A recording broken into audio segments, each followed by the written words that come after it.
these are the gods the pagans pray unto. Not all of them look like this.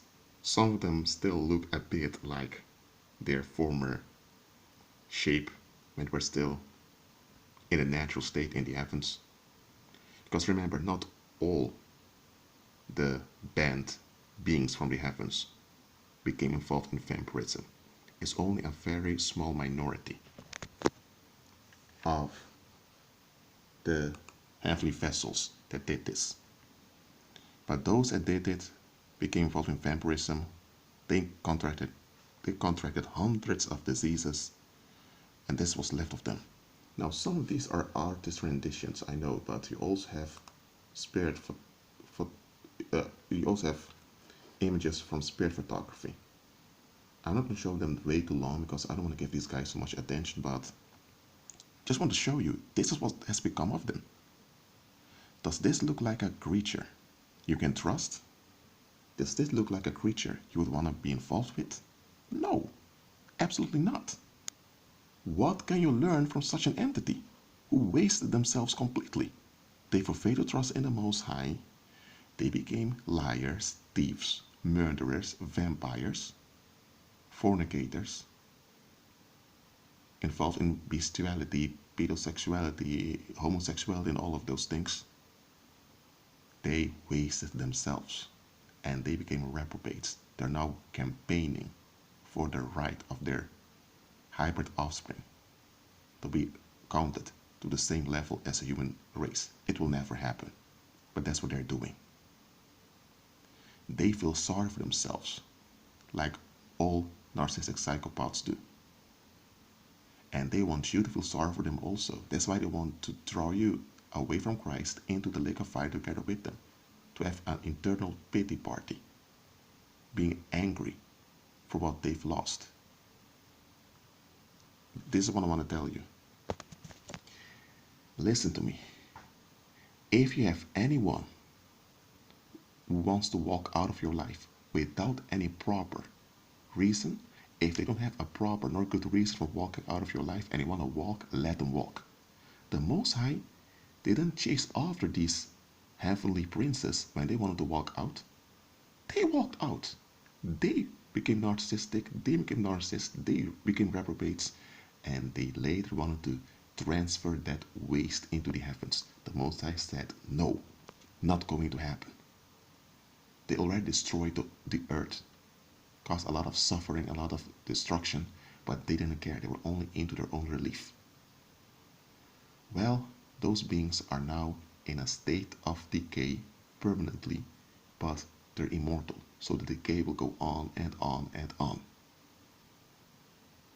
That's their rejection they're carrying forever. God didn't make them do it, they did. So I'm telling you, when folks want to walk out of your life for no good reason, let them walk. You're far better off without them. Because such folks are just like these heavenly princes that forfeited the Most High. I mean, come on. They had everything in the heavens. They were the princes in the heavens. They had sanctuaries. They walked on streets of gold. They had rivers and fountains of water that was shining like diamonds and crystals. They had absolute joy over there.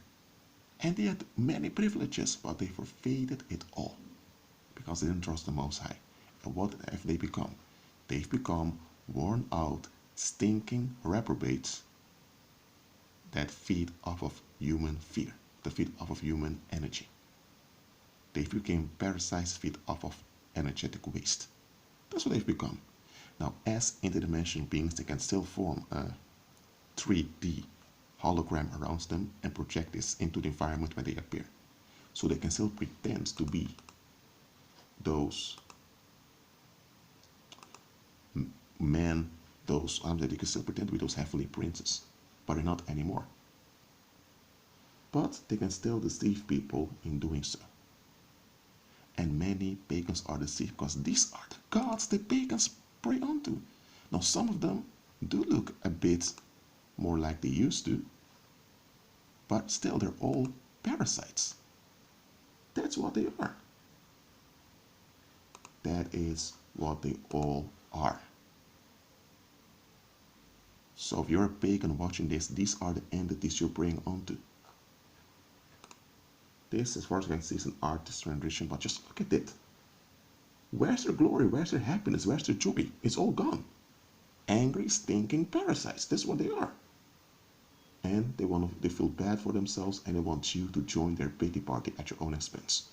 They want you to burn forever with them in their rage, because they'll be burning in their rage, and they want you to burn with them. Well, for me, that's not going to happen. I'm saved. I'm born again. I want you to be born again and renewed in your mind to walk by faith also.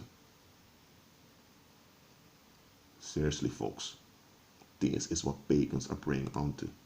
Look at this. Please, is this some entity with trust? Come on now. And I want to reveal something else to you. The reason why in some countries it's working. The reason why in some countries there are so many obese people, you see food is expensive and waste food or junk food is very cheap, and the prices of the rent are high. Why are they doing that? They're provoking people to feed off of trash and to become obese. Why? Because one of those former heavenly princes called Mammon, who was a seraphim, he became an obese, angry, ugly, stinking parasite. So those capitalists who worship Mammon need to either become physically just like Mammon is now, or they have to cause many to become like Mammon, obese and sick. Alright. And of course you also have the hybrid offspring of those former heavenly princes who are also worshipped by pagans.